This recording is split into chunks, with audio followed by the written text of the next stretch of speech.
നാട്ടുവർത്തമാനത്തിലേക്ക് വിശദമായി സിപിഐ സംസ്ഥാന council ഓഫീസായ MN സ്മാരക നവീകരണത്തിന് ചോദിച്ച തുക നൽകാത്തതിന് വ്യാപാരിക്ക് മർദ്ദനം. തിരുവനന്തപുരം പോത്തൻകോടാണ് സംഭവം. തമിഴ്നാട് സ്വദേശി മാരിയപ്പനാണ് മർദ്ദനമേറ്റത്. VV വിനോദാണ് വാർത്തയുടെ വിശദാംശങ്ങൾ നൽകുക. വിനോദ്, എന്താണ് സംഭവിച്ചത്? എങ്ങനെയാണ് കൂടുതൽ വിവരങ്ങൾ? രഞ്ജിനി, 50 വർഷമായി കേരളത്തിൽ താമസിക്കുന്ന തമിഴ്നാട് സ്വദേശിക്കാണ് മർദ്ദനമേറ്റത്. CPI സംസ്ഥാന കമ്മിറ്റി ഓഫീസിന്റെ നവീകരണം ആയി ബന്ധപ്പെട്ടുള്ള പിരിവ് സംസ്ഥാന വ്യാപകമായി ഇപ്പോൾ ഈ പിരിവ് നടക്കുകയാണ്. 500 രൂപയാണ് മരിയപ്പനിൽ നിന്ന് പാർട്ടി ആവശ്യപ്പെട്ടത്, പ്രാദേശിക നേതാക്കൾ ആവശ്യപ്പെട്ടത്. പക്ഷേ ഇത്രയും തുക കൊടുക്കാൻ കഴിയില്ലെന്ന് അറിയിക്കുകയായിരുന്നു. തുടർന്നാണ് മർദ്ദിച്ചെന്ന പരാതി. കടയിലെ സാധനങ്ങൾ, ഈ മധുര പലഹാരങ്ങൾ വിൽപ്പന നടത്തുന്ന കടയാണ്, ഈ സാധനങ്ങൾ മുഴുവൻ തട്ടിത്തെറിപ്പിക്കുകയും ചെയ്തു, ഇദ്ദേഹത്തെ മർദ്ദിക്കുകയും ചെയ്തു. CPI പ്രാദേശിക നേതാക്കൾക്കെതിരെ പോത്തൻകോട് പോലീസിൽ ഈ വ്യാപാരി ഇപ്പോൾ പരാതി നൽകിയിട്ടുണ്ട്. രഞ്ജിനി, ശരി. വിനോദാണ് വാർത്തയുടെ വിശദാംശങ്ങൾ പങ്കുവച്ച്. CPI ഓഫീസായ MN സ്മാരക നവീകരണത്തിനായി പിരിവ് നൽകാതിരുന്ന വ്യാപാരിക്ക് മർദ്ദനമേറ്റിരിക്കുന്നു. ഇപ്പോൾ വ്യാപാരി പോത്തൻകോട് പോലീസ് സ്റ്റേഷനിൽ പരാതി നൽകിയിരിക്കുന്ന സാഹചര്യമാണ്. കോട്ടയം രാമപുരത്ത് ചീട്ടുകളി സംഘത്തെ പിടികൂടുന്നതിനിടെ കെട്ടിടത്തിന്റെ മുകളിൽ നിന്നും വീണ SI മരിച്ചു. രാമപുരം പോലീസ് സ്റ്റേഷനിലെ SI ജോബി ജോർജാണ് മരിച്ചത്. പാലായിലെ സ്വകാര്യ ആശുപത്രിയിൽ പ്രവേശിപ്പിച്ചെങ്കിലും അതിഗുരുതരമായി പരിക്കേറ്റ ജോബി ജോർജിന്റെ ജീവൻ രക്ഷിക്കാൻ കഴിഞ്ഞില്ല. രാമപുരം പ്രൈവറ്റ് ബസ് സ്റ്റാൻഡിന് സമീപത്തെ കെട്ടിടത്തിനുള്ളിൽ അതിഥിതൊഴിലാളികളായ ചീട്ടുകളി സംഘം ബഹളം വെക്കുന്നുവെന്ന വിവരത്തെ തുടർന്നാണ് SI ജോബി ജോർജും സംഘവും എത്തിയത്. കെട്ടിടത്തിന്റെ 2ാം നിലയിലെത്തിയെങ്കിലും സംഘർഷത്തിലേർപ്പെട്ടവർ വാതിൽ തുറക്കാൻ തയ്യാറായില്ല. വാതിൽ ചവിട്ടി തുറക്കുന്നതിനിടെയാണ് ജോബി ജോർജ് താഴേക്ക് വീണുപോയത്. ഉടൻ തന്നെ പാലാ താലൂക്ക് ആശുപത്രിയിലും പിന്നീട് മാർസ്ലീവ മെഡിസിറ്റിയിലും എത്തിച്ചെങ്കിലും ജീവൻ രക്ഷിക്കാനായില്ല. വളരെ സങ്കടമായിട്ടുള്ള ഒരു കാര്യമാണ്. എനിവേ, നമ്മൾ നോക്കുന്നുണ്ട്. ഇപ്പൊ എനിക്ക് ഒന്നും പറയാൻ പറ്റില്ല, അന്വേഷിക്കട്ടെ ബാക്കി കാര്യങ്ങൾ. സംഭവത്തിൽ മറ്റ് അസ്വാഭാവികതകൾ ഇല്ല എന്നാണ് പോലീസ് വിലയിരുത്തൽ. എന്നാൽ കെട്ടിടത്തിന് മതിയായ സുരക്ഷയില്ല എന്നും പോലീസ് നടത്തിയ പരിശോധനയിൽ കണ്ടെത്തി. കാര്യങ്ങളെല്ലാം വിശദമായി പരിശോധിക്കുമെന്ന് ജില്ലാ പോലീസ് മേധാവി അറിയിച്ചു. വീഴ്ചയിൽ ജോബിക്ക് തലയ്ക്കും നട്ടെല്ലിനും ഗുരുതരമായി പരിക്കേൽക്കുകയായിരുന്നു. ന്യൂസ് 18 കോട്ടയം. മദ്യപിച്ച് ലക്കുകെട്ട പ്രതി ആക്രമിക്കുമെന്ന ഭയത്താൽ വൈദ്യപരിശോധന നടത്താൻ കഴിയില്ല എന്നറിയിച്ച ഡോക്ടർമാർ. കൊല്ലം ജില്ലാ ആശുപത്രിയിൽ എത്തിച്ച അയത്തിൽ സ്വദേശി വിഷ്ണുവിനെ പരിശോധിക്കുന്നതിൽ നിന്നാണ് ഡോക്ടർമാർ പോലീസിനോട് വിസമ്മതം അറിയിച്ചത്. 3 പോലീസുകാർ ചേർന്നാണ് കൈവിലങ്ങണിയിച്ച് പ്രതിയെ ആശുപത്രിയിൽ എത്തിച്ചത്. പുറത്തിറങ്ങിയാൽ കാണിച്ചു തരാമെന്നായിരുന്നു ഇയാളുടെ ഭീഷണി. പോലീസുകാർ വിഷ്ണുവിനെ ബലമായി പിടിച്ചു നിർത്തുകയായിരുന്നു. എന്നാൽ പരാതി നൽകാൻ ഡോക്ടർമാർ തയ്യാറായില്ല. തിരികെ സ്റ്റേഷനിലെത്തിച്ച വിഷ്ണുവിനെതിരെ പോലീസ് സ്വമേധയാ കേസെടുത്ത ശേഷം ജാമ്യം നൽകി ഭാര്യയ്ക്കൊപ്പം വിട്ടയച്ചു.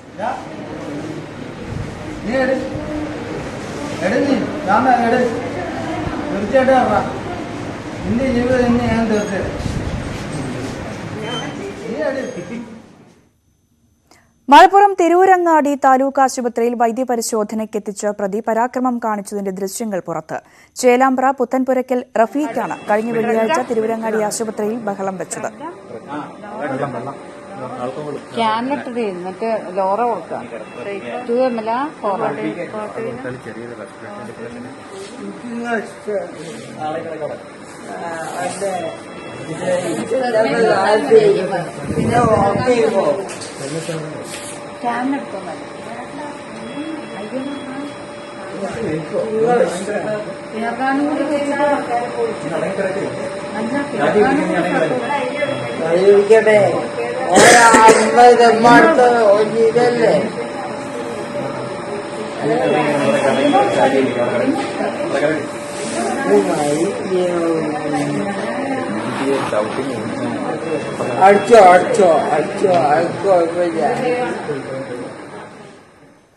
മലപ്പുറം കൊണ്ടോട്ടി കീഴശ്ശേരിയിൽ ബീഹാർ സ്വദേശി മരണപ്പെട്ടത് അതിക്രൂരമായ ആൾക്കൂട്ട മർദ്ദനത്തിന് ഒടുവിൽ. കൈകൾ പുറകിലേക്ക് കെട്ടി 2 മണിക്കൂറിലധികം സമയമാണ് രാജേഷ് മാഞ്ചിയെ നാട്ടുകാർ അതിക്രൂരമായി മർദ്ദിച്ചത്. സംഭവത്തിൽ 9 പേരെ പോലീസ് അറസ്റ്റ് ചെയ്തു. അതിക്രൂരമർദ്ദനമാണ് രാജേഷ് മാഞ്ചിക്ക് ഏൽക്കേണ്ടി വന്നത്. പൈപ്പും മാവിൻകൂമ്പും മരത്തടികളും മർദ്ദനത്തിനായി പ്രതികൾ ഉപയോഗിച്ചു. നെഞ്ചിലും വാരിയെല്ലുകളിലും ഇടുപ്പിലും ഗുരുതര പരിക്കുകൾ സംഭവിച്ചു. മർദ്ദനത്തെ തുടർന്നുള്ള പരിക്കുകളാണ് മരണകാരണമെന്ന് പോസ്റ്റ്മോർട്ടം റിപ്പോർട്ടിലും സ്ഥിരീകരിച്ചിട്ടുണ്ട്. അവിടെ വന്നെത്തിയ വിവിധ ആളുകൾ ഇദ്ദേഹത്തെ ക്വസ്റ്റ്യൻ ചെയ്യുകയും കൈ പുറകോട്ട് കെട്ടി അടിക്കുകയും ആ അടികളെല്ലാം തന്നെ ചെസ്റ്റിലും റിബ്സിലും വയറ്റിലും ഒക്കെ കൊണ്ടിട്ടുണ്ട്. അങ്ങനെ മൾട്ടിപ്പിൾ ആയിട്ടുള്ള ഡാമേജസ് ഉണ്ടായിട്ടുണ്ട്. അതാണ് മരണകാരണം. വെള്ളിയാഴ്ച രാത്രിയാണ് സംശയാസ്പദമായ സാഹചര്യത്തിൽ രാജേഷ് മാഞ്ചിയെ നാട്ടുകാർ കണ്ടെത്തിയത്. ഇയാൾ മോഷണത്തിന് എത്തിയതാണെന്ന് പറയുന്നുണ്ടെങ്കിലും ഇതിൽ മുഴുവൻ സ്ഥിരീകരണമായിട്ടില്ല. മാഞ്ചിയെ കെട്ടിയിട്ട് മർദ്ദിച്ച പ്രദേശവാസികൾ ആളുകളെ ഫോണിൽ വിളിച്ചു വരുത്തി എത്തിച്ചു.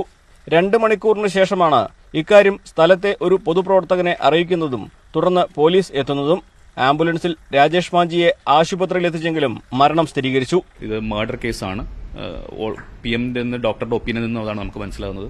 അതുകൊണ്ട് മർഡറിന്റെ 302 വകുപ്പ് ആഡ് ചെയ്തിട്ടുണ്ട്. അതുപോലെ തന്നെ ഇദ്ദേഹത്തിന്റെ കൈ പുറയിൽ കെട്ടിയിട്ടാണ് ഇങ്ങനെ ചെയ്തിരിക്കുന്നത്. അപ്പം 342 വകുപ്പുണ്ട്. അതുപോലെ തന്നെ തെളിവ് നശിപ്പിച്ചിട്ടുണ്ട്. 201 ഉണ്ട്. ഈ വകുപ്പുകൾ വെച്ചിട്ടാണ് ഇപ്പോഴത്തെ പ്രാഥമികമായിട്ടുള്ള അന്വേഷണം നടക്കുന്നത്. കീഴ്ശ്ശേരി സ്വദേശികളും വരുവള്ളി പിലാക്കൽ വീട്ടിൽ അലവിയുടെ മക്കളുമായ മുഹമ്മദ് അഫ്സൽ, ഫാസിൽ, ഷറഫുദ്ദീൻ, കീഴ്ശ്ശേരി തവനൂർ സ്വദേശികളായ മെഹബൂബ്, അബ്ദുൾ സമദ്, നാസർ, ഹബീബ്, അയ്യൂബ്, സൈനുൽ ആബിദ് എന്നിവരാണ് കൊലപാതകവുമായി ബന്ധപ്പെട്ട് അറസ്റ്റിലായത്. ഇവർക്കെതിരെ കൊലക്കുറ്റം, കുറ്റകരമായ സംഘചേരൽ, അക്രമം തുടങ്ങി വിവിധ വകുപ്പുകളാണ് ചുമത്തിയിട്ടുള്ളത്. പ്രദേശത്തെ CCTV ക്യാമറകൾ നശിപ്പിക്കാനും ഇവർ ശ്രമിച്ചിട്ടുണ്ട്. ന്യൂസ് 18 മലപ്പുറം. സംസ്ഥാനത്തെ ആദ്യ വനംവകുപ്പ് സംയോജിത ചെക്ക് പോസ്റ്റ് ഇടുക്കി കമ്പംമേട്ടിൽ പ്രവർത്തനം ആരംഭിച്ചു. സംസ്ഥാനത്താകെ 14 സംയോജിത ചെക്ക് പോസ്റ്റുകളാണ് വനംവകുപ്പ് ആരംഭിക്കുന്നത്. വനകുറ്റകൃത്യങ്ങൾ തടയുക എന്നതിനൊപ്പം വനവിഭവങ്ങളുടെ വിപണനവും ലക്ഷ്യമിട്ടാണ് സംയോജിത ചെക്ക് പോസ്റ്റുകൾ ആരംഭിക്കുന്നത്. കമ്പംമേട്ടിലെ ചെക്ക് പോസ്റ്റ് കോംപ്ലക്സിൽ വനം, Shri eco shop, knowledge centre തുടങ്ങിയവയും പ്രവർത്തിക്കും. വിനോദസഞ്ചാരികൾക്കും ഉപകാരപ്രദമായ രീതിയിൽ സെന്റർ പ്രയോജനകരമാക്കാനാണ് തീരുമാനം. കരിപ്പൂരിൽ വീണ്ടും സ്വർണം പിടിച്ചു. 1059 ഗ്രാം സ്വർണ്ണ മിശ്രിതമാണ് കസ്റ്റംസ് പിടികൂടിയത്. ജിദ്ദയിൽ നിന്നും എയർ ഇന്ത്യ എക്സ്പ്രസ് വിമാനത്തിലെത്തിയ ചോമ്പാല സ്വദേശിയായ മുഹമ്മദ് അഫ്ഫാനിൽ നിന്നാണ് ഏകദേശം 90 ലക്ഷം രൂപ വില വരുന്ന സ്വർണം പിടികൂടിയത്. കേരള ഗവൺമെന്റ് ആയുർവേദ ഫാർമസിസ്റ്റ് അസോസിയേഷന്റെ 37ാം സംസ്ഥാന സമ്മേളനം വയനാട്ടിൽ മന്ത്രി AK ശശീന്ദ്രൻ ഉദ്ഘാടനം ചെയ്തു. കേരളത്തിൽ ഫാർമസിസ്റ്റില്ലാതെ പ്രവർത്തിക്കുന്ന സർക്കാർ ആയുർവേദ ഡിസ്പെൻസറികളിൽ തസ്തിക അനുവദിക്കുന്നതിന് നടപടി സ്വീകരിക്കുമെന്ന് മന്ത്രി അറിയിച്ചു. കൽപ്പറ്റ നിയമസഭാംഗം T സിദ്ദിഖ് KGAPയുടെ ഔദ്യോഗിക ബ്ലോഗിന്റെ ഉദ്ഘാടനം നിർവഹിച്ചു. SSLC പരീക്ഷയിൽ ഉന്നത വിജയം നേടിയ കുട്ടികൾക്ക് പുരസ്കാരം വിതരണം ചെയ്തു. മന്ത്രി AK ശശീന്ദ്രനെയും കോട്ടയം ജില്ലാ സെക്രട്ടറി പ്രതീഷ് MPയെയും യോഗത്തിൽ ആദരിച്ചു. തുടർച്ചയായ വേനൽ മഴയിൽ അടുത്ത വർഷം കുരുമുളക് ഉൽപാദനം കുറയുമോ എന്ന ആശങ്കയിലാണ് ഇടുക്കിയിലെ കർഷകർ. വേനൽ മഴയ്ക്ക് ശേഷമുള്ള വെയിലിനെ ആശ്രയിച്ചാണ് കുരുമുളക് ചെടിയിൽ പുതിയ നാമ്പും തിരിയും ഉണ്ടാകുന്നത്. എന്നാൽ തുടർച്ചയായി പെയ്യുന്ന മഴയാണ് ആശങ്കയുണ്ടാക്കുന്നത്. വേനൽ മഴ തുടർച്ചയായി പെയ്യുന്നതോടെയാണ് കുരുമുളക് കർഷകർ പ്രതിസന്ധിയിലായത്. വേനൽ മഴയ്ക്ക് ശേഷമുള്ള വെയിലിനെ ആശ്രയിച്ചാണ് കുരുമുളക് ചെടിയിൽ പുതിയ നാമ്പും തിരിയുമുണ്ടാകുന്നത്. എന്നാൽ വേനൽ മഴ തുടർച്ചയായി പെയ്യുന്നത് മൂലം ചെടികളിൽ പുതിയ നാമ്പിട്ടെങ്കിലും തിരി പിടിച്ചിട്ടില്ല. മുൻവർഷങ്ങളെ അപേക്ഷിച്ച് 4-1 തിരി പോലും ഉണ്ടായിട്ടില്ല എന്ന് കർഷകർ പറയുന്നു. ഇതാണ് ആശങ്ക സൃഷ്ടിക്കുന്നത്.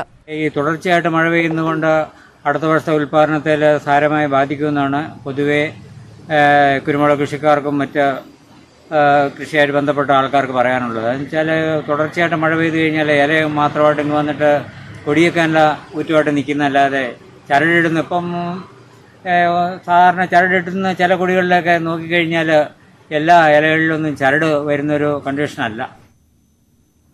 ഇപ്പോൾ കോട്ടയത്ത് ഡോക്ടർ വന്ദനാദാസിന്റെ വീട് സന്ദർശിച്ച ശേഷം സുരേഷ് ഗോപി മാധ്യമങ്ങളെ കാണുകയാണ്.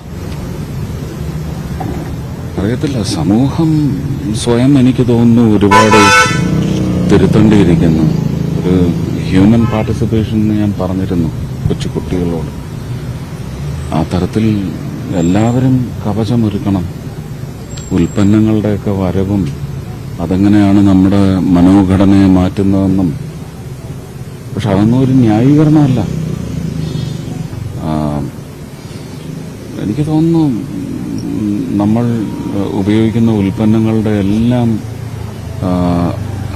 ഒരു അപകടത്തിലേക്ക് ചേരുന്ന ശക്തി എന്ന് പറയുന്നത് നമുക്ക് നിയന്ത്രിക്കാൻ കഴിയാത്ത തരത്തിൽ ഭീമാകാരനായി മാറുന്നു. എല്ലാ ഉൽപ്പന്നങ്ങളും, ഗാഡ്ജറ്റ്സ് ആയാലും. സമൂഹത്തിന്റെ ഒരു ശുദ്ധീകരണം എന്ന് പറയുന്നത് വളരെ അത്യാവശ്യം. അത്ര എനിക്ക് തോന്നിയിട്ടുള്ളൂ പറയാൻ. വേറെ ഒന്നും വേണ്ട. കൊല്ലപ്പെട്ട ഡോക്ടർ വന്ദനാദാസിന്റെ വീട് സന്ദർശിച്ച ശേഷം സുരേഷ് ഗോപി മാധ്യമങ്ങളെ കാണുകയായിരുന്നു. 1 മണിയോട് കൂടിയായിരുന്നു കോട്ടയത്തെ വന്ദനാദാസിന്റെ വീട്ടിലേക്ക് സുരേഷ് ഗോപി എത്തിയത്. അവിടെ എത്തിയ ശേഷം അച്ഛനെയും വന്ദനയുടെ അമ്മയെയും സുരേഷ് ഗോപി ആശ്വസിപ്പിച്ചിരുന്നു. നേരത്തെ പല നേതാക്കളും മറ്റു പ്രവർത്തകരും ഒക്കെ വന്നപ്പോഴും ഈ വന്ദനാദാസിന്റെ അമ്മ അവരെ കാണാൻ തയ്യാറായിരുന്നില്ല. ഇപ്പോൾ സുരേഷ് ഗോപി എത്തിയപ്പോൾ വന്ദനാദാസിന്റെ അമ്മയടക്കം സുരേഷ് ഗോപിയെ കാണുകയും സംസാരിക്കുകയും ചെയ്തു. വന്ദനാദാസിന്റെ കുടുംബത്തെ ആശ്വസിപ്പിച്ച ശേഷം പുറത്തു വന്നുള്ള പ്രതികരണമാണ് നമ്മൾ കണ്ടത്. സുരേഷ് ഗോപി വന്ദനാദാസിന്റെ വീട് നേരത്തെ സന്ദർശിച്ചതിന്റെ ദൃശ്യങ്ങളാണ് ഇപ്പോൾ പ്രേക്ഷകർ കണ്ടുകൊണ്ടിരിക്കുന്നത്.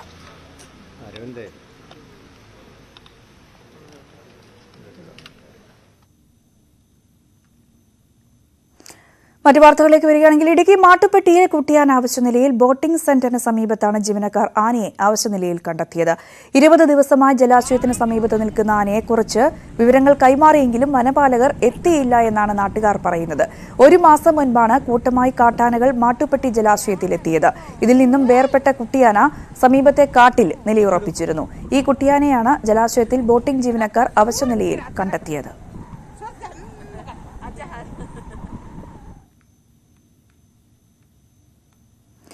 തലാസീമിയ മേജർ രോഗം ബാധിച്ച 18-കാരന്റെ ചികിത്സയ്ക്കായി സഹായ സമിതി രൂപീകരിച്ച നാട്ടുകാർ. മലപ്പുറം എടയൂർ പൂക്കാട്ടേരിയിലെ അക്ഷയദാസിന്റെ ചികിത്സയ്ക്കാണ് നാട്ടുകാരുടെ കൂട്ടായ്മ പണം കണ്ടെത്താൻ ശ്രമിക്കുന്നത്. 50 ലക്ഷം രൂപയാണ് ചികിത്സയ്ക്കായി വേണ്ടത്.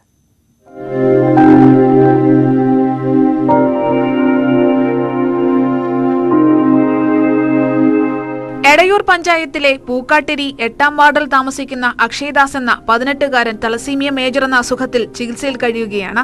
സാമ്പത്തികമായി ബുദ്ധിമുട്ടുന്ന കുടുംബത്തിന് ചികിത്സാ ചെലവായ 50 ലക്ഷം രൂപ താങ്ങാവുന്നതിലും അപ്പുറമാണ്. ഇതോടെയാണ് സഹായം അഭ്യർത്ഥിച്ച നാട്ടുകാരും സഹായ സമിതി പ്രവർത്തകരും മുന്നിട്ടിറങ്ങിയത്. ഈ ചികിത്സയ്ക്ക് വേണ്ടുന്നത്, അതായത് ഇപ്പോൾ മജ്ജ മാറ്റിവെക്കൽ ശസ്ത്രക്രിയയ്ക്ക് മാത്രമായി ചെലവ് വരുന്നത് 50 ലക്ഷം രൂപയാണ്. അതിനോടനുബന്ധിച്ച് മറ്റു കുറേ ചെലവുകൾ കൂടി വരും. ഒരു 15 ലക്ഷം രൂപ അത് കൂടാതെ വരും. അപ്പോൾ നമുക്കൊരു 75 ലക്ഷം രൂപയുടെ അടുത്ത് മൊത്തം ചെലവ് നമ്മൾ പ്രതീക്ഷിക്കുന്നുണ്ട്. ഞങ്ങളെ അയൽവാസിയായ കുട്ടിയാണ് അക്ഷയ. അവന് വേണ്ടിയിട്ട് ഭീമമായൊരു സംഖ്യ വേണം ചികിത്സക്ക്. അപ്പോൾ അതിനു വേണ്ടി എല്ലാ നാട്ടുകാരും എല്ലാവരും ഇതിനു വേണ്ടി സഹായിക്കണം. നല്ലൊരു സംഖ്യ ഇതിനു വേണ്ടി വരും. ചന്ദ്രദാസൻ ജയശ്രീ ദമ്പതികളുടെ മകനായ അക്ഷയ് 1 വയസ്സ് മുതൽ ചികിത്സയിലാണ്. ബംഗളൂരു മജുംദാർ ആശുപത്രിയിലാണ് ചികിത്സ. മജ്ജ മാറ്റിവെക്കൽ ശസ്ത്രക്രിയയ്ക്ക് വിധേയനായാൽ സാധാരണ ജീവിതത്തിലേക്ക് അക്ഷയ്ക്ക് തിരിച്ചു വരാനാകുമെന്ന പ്രതീക്ഷയിലാണ് കുടുംബം. തലാസീമിയ മേജർ എന്നാണ് പറഞ്ഞിട്ടുള്ളത്. മജ്ജ മാറ്റിവെക്കണം എന്നാണ് പറഞ്ഞിട്ടുള്ളത്. എനിക്ക് ഇതേപോലെ മൂത്ത കുട്ടി ഉണ്ടായിരുന്നു, അജയദാസ്. അവൻ മരിച്ചിട്ട് അവപ്പം ഞങ്ങളെ കൂടെ ഇല്ല. ഇവനേലും ഈ വീഡിയോ കാണുന്ന ആൾക്കാർ രക്ഷിക്കണമെന്ന് പറയുന്നു. എല്ലാരും സഹായിക്കണം. തെങ്ങുകയറ്റ തൊഴിലാളിയായ ചന്ദ്രദാസിന് കൂലി ഇനത്തിൽ ലഭിക്കുന്ന വരുമാനം മാത്രമാണ് കുടുംബത്തിന്റെ ഉപജീവന മാർഗം. ഈ ഭാരിച്ച ചികിത്സാ ചെലവ് വഹിക്കുന്നതിനുള്ള ധനസമാഹരണാർത്ഥം പ്രദേശത്തുള്ളവർ ചേർന്ന് അക്ഷയദാസ് ചികിത്സാ സഹായ സമിതി രൂപീകരിച്ച് പ്രവർത്തനം ആരംഭിച്ചിരിക്കുകയാണ്. എല്ലാവരുടെയും സഹകരണം പ്രതീക്ഷിച്ചാണ് അക്ഷയ്ക്കായി ഇവർ കൈകോർക്കുന്നത്. ന്യൂസ് 18 തിരൂർ. കായംകുളത്ത് വ്യാപാരികളെ KSEB ദ്രോഹിക്കുന്നുവെന്ന് പരാതി. അടിക്കടിയുള്ള വൈദ്യുതി തടസ്സം കച്ചവടത്തെ ബാധിക്കുന്നുവെന്നാണ് പരാതി. നിരവധി തവണ പരാതി പറഞ്ഞിട്ടും നടപടിയുണ്ടായില്ല എന്നും വ്യാപാരികൾ പറയുന്നു. KSEB ഉദ്യോഗസ്ഥരുടെ കെടുകാര്യസ്ഥത മൂലം കായംകുളത്ത് നിരവധി ചെറുകിട വ്യാപാരികളാണ് ദുരിതത്തിലായിരിക്കുന്നത്. Kayamkulam link road, main road, park junction എന്നിവിടങ്ങളിലാണ് തുടർച്ചയായി വൈദ്യുതി തടസ്സപ്പെടുന്നത്. ഹോട്ടൽ, ബേക്കറി, സ്റ്റുഡിയോകൾ, DTP സെന്ററുകൾ എന്നിവയുടെ പ്രവർത്തനം പലപ്പോഴും മുടങ്ങുന്ന നിലയിലാണ്. പകൽ സമയത്താണ് വൈദ്യുതി മുടക്കം പതിവാകുന്നത്. ലിങ്ക് റോഡിലുള്ള ട്രാൻസ്ഫോമറിന്റെ പരിധിയിലുള്ള പെടുന്ന വ്യാപാര സ്ഥാപനങ്ങളിൽ പകൽ സമയങ്ങളിൽ യാതൊരുവിധ അറിയിപ്പും ഇല്ലാതെയാണ് കറണ്ട് പോയിക്കൊണ്ടിരിക്കുന്നത്. ഒട്ടേറെ ചെറുകിട വ്യാപാരികൾ ജനറേറ്റർ ഇല്ലാതെയാണ് വ്യാപാര സ്ഥാപനം നടത്തുന്നത്. ആ സ്ഥാപനങ്ങളിലെല്ലാം തന്നെ വളരെയധികം ബുദ്ധിമുട്ടുണ്ടാകുന്ന സാഹചര്യമാണ് നിലവിലുള്ളത്. ഇന്നത്തെ ഈ നിവേദനം കൊടുത്തതിന് ഫലം കണ്ടില്ലെങ്കിൽ നാളെ മുതൽ അല്ലെങ്കിൽ അടുത്ത ആഴ്ചയ്ക്കകം ഞങ്ങൾ പുതിയ സമരമുറകളുമായിട്ട് മുന്നോട്ടിറങ്ങുമെന്നുള്ള കാര്യത്തിൽ കായംകുളത്തെ വ്യാപാരികൾക്ക് ഉറപ്പ് നൽകുന്നതിനോടൊപ്പം തന്നെ ഈ ബന്ധപ്പെട്ട അധികാരികൾ അത് ഗൗരവമായി കാണുകയും ഈ പ്രശ്നത്തിന് ശാശ്വതമായ ഒരു പരിഹാരം കാണുകയും ചെയ്യണമെന്നുള്ളതാണ് ഞങ്ങൾക്ക് പറയാനുള്ളത്. വൈദ്യുതി തടസ്സത്തിന് പരിഹാരം കാണണമെന്നാവശ്യപ്പെട്ട് വ്യാപാരികൾ വീണ്ടും പരാതി നൽകിയിട്ടുണ്ട്. പരിഹാരമുണ്ടായില്ലെങ്കിൽ പ്രത്യക്ഷ സമരത്തിനിറങ്ങാനാണ് ഇവരുടെ തീരുമാനം. ന്യൂസ് 18 കായംകുളം. ആദിവാസി ഊരുകളിലെല്ലാം വൈദ്യുതി എത്തിച്ച ജില്ലയായി തൃശൂർ. മലക്കപ്പാറയിൽ കൊടും വനത്തിനുള്ളിലെ വെട്ടിവിട്ടക്കാട് പട്ടികവർഗ കോളനിയിൽ കൂടി വൈദ്യുതി എത്തിച്ചതോടെയാണ് ജില്ല അപൂർവ നേട്ടത്തിന് അർഹമായത്. കേരള തമിഴ്നാട് അതിർത്തിയിൽ വാഴച്ചാലിൽ നിന്ന് 100 കിലോമീറ്റർ അകലെയാണ് വെട്ടിവിട്ടക്കാട് പട്ടികവർഗ കോളനി. വനമേഖലയിലെ ഈ കോളനിയിലേക്ക് വൈദ്യുതി എത്തിക്കുക എന്ന ദുഷ്കരമായ ദൌത്യമാണ് കഴിഞ്ഞ ദിവസം പൂർത്തിയായത്. മുതുവാൻ വിഭാഗക്കാരായ 13 കുടുംബങ്ങളിലായി 38 പേരാണ് ഇവിടെ താമസിക്കുന്നത്. ഭൂഗർഭ കേബിൾ ഉപയോഗിച്ച് വനത്തിലൂടെയാണ് ഇവിടെ വൈദ്യുതി എത്തിച്ചത്. പദ്ധതിയുടെ ഉദ്ഘാടനം മന്ത്രി കെ രാധാകൃഷ്ണൻ നിർവഹിച്ചു. വെട്ടിവിട്ടക്കാടിന് ഇനിയും സൗകര്യങ്ങൾ ഉറപ്പാക്കുമെന്ന് മന്ത്രി പറഞ്ഞു. ഒരു കുടുംബത്തിന് 7.11 ലക്ഷം രൂപ വീതം ചെലവിട്ടാണ് വൈദ്യുതിവൽക്കരണം സാധ്യമാക്കിയത്. ദുർഘടമായ പാതയിലൂടെ യാത്ര ചെയ്താണ് മന്ത്രിയും സംഘവും കോളനിയിലെത്തിയത്. യാത്രാ ദൃശ്യങ്ങൾ മന്ത്രി ഫേസ്ബുക്കിൽ പങ്കുവയ്ക്കുകയും ചെയ്തു. ന്യൂസ് 18 തൃശൂർ. വടകര സ്റ്റാൻഡ് ബാങ്ക്സിൽ ബോട്ടിംഗും തുടങ്ങാനുള്ള പദ്ധതിയിൽ ആശങ്ക പ്രകടിപ്പിച്ച നാട്ടുകാർ. ഇവിടെ ബോട്ടിംഗ് നടത്തുന്നത് അപകടകരമാണെന്നാണ് നാട്ടുകാർ ചൂണ്ടിക്കാട്ടുന്നത്. പദ്ധതിയിൽ നിന്നുള്ള തീരുമാനത്തിൽ നിന്ന് പിന്മാറണമെന്നും ഇവർ ആവശ്യപ്പെടുന്നു. കടലും പുഴയും തീരുന്ന സാൻഡ് ബാങ്ക്സിൽ മതിയായ പഠനങ്ങളില്ലാതെയാണ് ബോട്ട് ജെട്ടി സ്ഥാപിച്ചത്. അഴിമുഖത്തിന് സമീപമായതുകൊണ്ട് അപകടങ്ങൾക്ക് സാധ്യതയുണ്ടെന്നാണ് നാട്ടുകാർ പറയുന്നത്. കുറ്റ്യാടിപ്പുഴ കടലുമായി ചേരുന്ന ഭാഗം കൂടിയാണിത്. ബോട്ട് ജെട്ടി സ്ഥാപിച്ചിട്ട് കുറെ നാളായെങ്കിലും തുടർ നടപടി ഉണ്ടായിട്ടില്ല. കുറ്റ്യാടി പുഴയെന്ന് വരുന്ന വെള്ളമായിരുന്നു, ഡാമിലെ വെള്ളം. ഡാമിലെ മഴ പെയ്ത് കഴിഞ്ഞാൽ ഡാമിലെ വെള്ളം വന്നിട്ട് ഈ ജെട്ടിയോട് വന്നിട്ട് മുട്ടും. ജെട്ടിയോട് വന്ന് മുട്ടിയിട്ട് കുത്തി ഒലിച്ച് വരുന്ന വെള്ളമായത്. വലക്ക് പുറത്ത് തോണിക്കാറില്ലെന്ന് വെച്ചാൽ റെയിലിൻ്റെ വെച്ചാൽ ഇങ്ങനെ തന്നെ പോയിട്ട് അപ്പുറത്തെ സൈഡിൽ കൂടാൻ വന്നിട്ട് കരക്ക് പിടിക്കും. അത്രക്ക് വലുവാ കൂടാ. ഇഞ്ചിയും ബോട്ടുകാർക്ക് വലുവിന് നിൽക്കാൻ വേണ്ടി കഴിയുക. കുറ്റ്യാടി പുഴയ്ക്ക് പുറമെ പുറങ്കര ഭാഗത്ത് നിന്ന് ചെറിയ പുഴ കൂടിയുണ്ട്. മഴക്കാലത്ത് ശക്തമായ ഒഴുക്കാണുണ്ടാകുന്നത്. മത്സ്യത്തൊഴിലാളികൾ പോലും ഇവിടെ അപകടത്തിൽപ്പെട്ടിട്ടുണ്ട്. ബോട്ടിംഗ് തുടങ്ങാൻ സാധ്യതാ പഠനം നടത്തുമെന്നാണ് DTPC അധികൃതർ പറയുന്നത്. എന്നാൽ ബോട്ട് ജെട്ടിയും മറ്റും നിർമ്മിക്കുന്നതിന് മുമ്പാണ് പഠനം നടത്തേണ്ടിയിരുന്നതെന്നും വാദമുണ്ട്. അപായ സാധ്യത ഏറെയുള്ള ഇവിടെ ബോട്ട് ജെട്ടി സ്ഥാപിച്ച ശേഷം നടത്തുന്ന പഠനം കണ്ണിൽ പൊടിയിലാണെന്നും നാട്ടുകാർ പറയുന്നു. ന്യൂസ് 18 വടകര. നാടിനെ നടുക്കിയ താനൂർ ബോട്ട് ദുരന്തത്തിൽ ജീവൻ പൊലിഞ്ഞവരുടെ വീടുകളിൽ ആശ്വാസവാക്കുകളുമായി മാന്ത്രികൻ ഗോപിനാഥ് മുതുകാട്. 11 പേർ മരണപ്പെട്ട പരപ്പരങ്ങാടിയിലെ കുന്നുമ്മൽ കുടുംബത്തിലെ സൈദലവി, സിറാജ് എന്നിവരുടെ വീടുകളാണ് അദ്ദേഹം സന്ദർശിച്ചത്. ബോട്ട് ദുരന്തത്തിന്റെ നടുക്കത്തിൽ നിന്ന് താനൂരും പരിസര പ്രദേശങ്ങളും ഇപ്പോഴും മുക്തമായിട്ടില്ല. ഉറ്റവരെ നഷ്ടപ്പെട്ടവരുടെ ദുഃഖത്തിൽ ആശ്വാസം പകരാനാണ് കഴിഞ്ഞ ദിവസം പ്രശസ്ത മജീഷ്യൻ ഗോപിനാഥ് മുതുകാട് എത്തിയത്. 11 പേരെ നഷ്ടമായ കുന്നുമ്മൽ കുടുംബത്തെയാണ് അദ്ദേഹം സന്ദർശിച്ചത്. 4 കുട്ടികളും ഭാര്യയും നഷ്ടപ്പെട്ട സൈദലവിയും 3 കുട്ടികളും ഭാര്യയും നഷ്ടപ്പെട്ട സിറാജും വയോധികയായ ഉമ്മയും മുതുകാടിന് മുന്നിൽ വാവിട്ട് കരഞ്ഞതോടെ കൂടി നിന്നവരും കണ്ണീരണിഞ്ഞു. ഇതെൻ്റെ സ്വന്തം മണ്ണാണ്, എൻ്റെ സ്വന്തം ജില്ലയാണ്. അതുകൊണ്ടാണ് ഞാൻ തിരുവനന്തപുരത്ത് നിന്ന് ഇവിടെ വരെ വന്നത്. എനിക്ക് ഏറ്റവും വിഷമം തോന്നിയൊരു കാര്യം ഭിന്നശേഷിയുള്ള ഒരു കുട്ടി പോലും ഈ ലോകത്ത് നിന്ന് നഷ്ടപ്പെട്ടു എന്നുള്ളതാണ്. അപ്പോൾ ഇവിടെ വന്നു, അവരെ കണ്ടു. കുടുംബാംഗങ്ങളുമായും നാട്ടുകാരുമായും ഏറെ നേരം സംസാരിച്ചതിനു ശേഷം ദുരന്തത്തിൽ മരണപ്പെട്ട സീനിയർ സിവിൽ പോലീസ് ഓഫീസർ സബറുദ്ദീന്റെ വീടും മുതുകാട് സന്ദർശിച്ചു. സബറുദ്ദീന്റെ ഉമ്മ, ഭാര്യ, മക്കൾ, സഹോദരൻ എന്നിവരെ ആശ്വസിപ്പിച്ചാണ് മുതുകാട് താനൂർ ഓലപ്പീടികയിൽ 3 പേര് മരണപ്പെട്ട സിദ്ദിഖിന്റെ വീട്ടിലും സന്ദർശനം നടത്തിയ ശേഷം മടങ്ങിയത്. CMP സംസ്ഥാന സെക്രട്ടറി കൃഷ്ണൻ കുട്ടുമല, മത്സ്യത്തൊഴിലാളി ദേശീയ secretary Ummer Ottummal, Thiruvananthapuram seed centre joint secretary PK Muneer, Parappanangadi നഗരസഭാ കൌൺസിലർ കുന്നുമ്മൽ ജുബൈരിയ എന്നിവരും മുതുകാടിനൊപ്പമുണ്ടായിരുന്നു. ന്യൂസ് 18 താനൂർ. താനൂർ ബോട്ടപകടത്തിന്റെ ഞെട്ടലിലാണ് ഇപ്പോഴും ആ നാട്. 14 വർഷങ്ങൾക്ക് മുമ്പ് തേക്കടിയിലും ബോട്ടപകടം ഉണ്ടായിരുന്നു. സുരക്ഷാ മാനദണ്ഡങ്ങൾക്ക് പുല്ലുവില കൽപ്പിച്ചതായിരുന്നു അപകടത്തിന് കാരണമായത്. അതിൽ നിന്നും പാഠം ഉൾക്കൊണ്ട് ശക്തമായ സുരക്ഷാ സംവിധാനം ഉറപ്പാക്കിയാണ് ഇപ്പോൾ ഇവിടെ ഉല്ലാസ ബോട്ട് സവാരി നടത്തുന്നത്. 2009 സെപ്റ്റംബർ 30 കേരള ജനത ഒരിക്കലും മറക്കില്ല ഈ ദിവസം. തേക്കടിയിൽ വിനോദസഞ്ചാരികൾക്കായി സർവീസ് നടത്തിയിരുന്ന KTDCയുടെ ജലകന്യക എന്ന ബോട്ട് മുങ്ങി 45 പേരാണ് അന്ന് മരിച്ചത്. ആ ബോട്ടിന്റെ നിർമ്മാണം മുതൽ അവസാന യാത്ര വരെ അടിമുടി പിഴവുകൾ മാത്രമായിരുന്നു. ആളുകളെ കയറ്റി യാത്ര നടത്താൻ അനുയോജ്യമായ രീതിയിലായിരുന്നില്ല ബോട്ടിന്റെ രൂപകൽപ്പന. സർവീസ് നടത്തിയപ്പോൾ സഞ്ചാരികൾ ലൈഫ് ജാക്കറ്റ് ധരിച്ചിരുന്നില്ല. കൂടാതെ ഡ്രൈവറുടെ അശ്രദ്ധയും അപകടത്തിന്റെ തീവ്രത കൂട്ടി. കേസും അന്വേഷണവുമായി 3.5 മാസങ്ങൾക്ക് ശേഷമാണ് ബോട്ടിംഗ് പുനരാരംഭിച്ചത്. അന്നു മുതൽ തേക്കടിയിൽ സുരക്ഷാ മുൻകരുതലുകൾ കൃത്യമായി പാലിക്കുന്നുണ്ട്. 5 ഷെഡ്യൂൾ ട്രിപ്പാണ്. എല്ലാ ട്രിപ്പിന്റെയും മുന്നേ ഒരു 15 മിനിറ്റ് മുന്നേ നമ്മൾ ആൾക്കാരെ ബോട്ടിലേക്ക് കയറ്റുകയും അതുപോലെ തന്നെ എല്ലാവർക്കും തന്നെ നമ്മുടെ ലൈഫ് ജാക്കറ്റ് അതുപോലെ തന്നെ ലൈഫ് ബോയ് ഇതെല്ലാം നമ്മൾ വിതരണം ചെയ്തിട്ടുണ്ട് ബോട്ടിൽ. കൂടാതെ തന്നെ നമുക്ക് ഇവിടുന്ന് തന്നെ ട്രെയിൻ ചെയ്തിട്ടുള്ള ലൈഫ് ഗാർഡ്സ് ആൾക്കാർ ഒരു 6-7 പേരോളം നമുക്കുണ്ട്. അനുവദനീയമായ എണ്ണം ആളുകളെ മാത്രമാണ് ബോട്ടിൽ കയറ്റുന്നത്. ബോട്ട് സർവീസ് നടത്താൻ അനുമതിയുള്ളത് KTDCക്കും വനം വകുപ്പിനും മാത്രമാണ്. ബോട്ടിൽ യാത്ര ചെയ്യുന്നവരുടെ വിവരങ്ങളും രേഖപ്പെടുത്തും. സെക്യൂരിറ്റി കൃത്യമായിട്ട് സ്ലിപ്പ് കൊടുക്കുമ്പോൾ പറയുന്നുണ്ട് ജാക്കറ്റ്സ് ഉപയോഗിക്കണം, നമ്മുടെ ഇതിന് സീറ്റിൽ അവനവൻ്റെ സീറ്റിൽ കറക്റ്റ് സീറ്റ് ഓക്യുപ്പൈ ചെയ്യുക, അതിൽ ഓടി നടക്കാൻ പാടില്ല, ഇതൊക്കെ പറഞ്ഞിട്ടാണ് വിടുന്നത്. പിന്നെ ആ ടിക്കറ്റിൽ കൃത്യമായിട്ട് ആൾക്കാരുടെ ആരൊക്കെയാണ് ട്രാവൽ ചെയ്യുന്ന അവരുടെ പേര്, ഏജ് ഇതെല്ലാം എഴുതിയിട്ട് നമ്മൾ കൊടുക്കുന്നുണ്ട്. അതിൽ നമ്മളതിനെ അഗെയിൻസ്റ്റാണ് നമ്മൾ ടിക്കറ്റ് റേസ് ചെയ്യുന്നത്. അതുകൂടാതെ ഫോറസ്റ്റിൻ്റെ ആൾക്കാർ അത് കൃത്യമായിട്ട് വെരിഫൈ ചെയ്ത് താഴേക്ക് വിടുമ്പോൾ ബോട്ടിലോട്ട് കയറുന്നതിന് മുമ്പ് കൂടി നമ്മൾ ഒരിക്കൽ കൂടി ഒരു നിർദ്ദേശം അവർക്ക് കൊടുത്തിട്ടാണ് വിടുന്നത്. തേക്കടി ബോട്ട് ദുരന്തം എല്ലാവർക്കും ഒരു പാഠമായിരുന്നു. പക്ഷെ പിന്നെയും അപകടങ്ങൾ പലയിടങ്ങളിലുണ്ടായി. മുൻകരുതലുകൾ കൃത്യമായി സ്വീകരിച്ചാൽ ദുരന്ത സാധ്യത ഒരു പരിധിവരെ ഒഴിവാക്കാൻ കഴിയുന്നതാണെന്ന് തെളിയിക്കുകയാണ് ഇപ്പോൾ തേക്കടിയിൽ നടക്കുന്ന ഉല്ലാസ ബോട്ട് സവാരി. ന്യൂസ് 18 ഇടുക്കി. ഇന്നത്തെ സ്വർണം വെള്ളി പ്ലാറ്റിനം നിരക്കുകൾ. തരകൻസ് റോയൽ ജ്വല്ലറി ഇന്നത്തെ സ്വർണ്ണവില ബ്രോട്ട് യു ബൈ അനധികൃത വിൽപ്പനക്കാരിൽ നിന്നും സ്വർണം വാങ്ങി ഇനി ആരും വഞ്ചിതരാവരുത്. Tharakans royal jewellery Kunnamkulam. സ്വർണം ഗ്രാമിന് 5655 രൂപ, പവന് 45,240 രൂപ. വെള്ളി ഗ്രാമിന് 79 രൂപ, കിലോയ്ക്ക് 79,000 രൂപ. പ്ലാറ്റിനം ഗ്രാമിന് 3,988 രൂപ, ഔൺസിന് 1,24,041 രൂപ.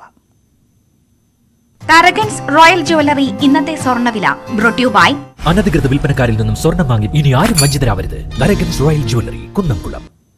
നാട്ടുവർത്തമാനം പൂർണ്ണമാവുകയാണ്. നമസ്കാരം.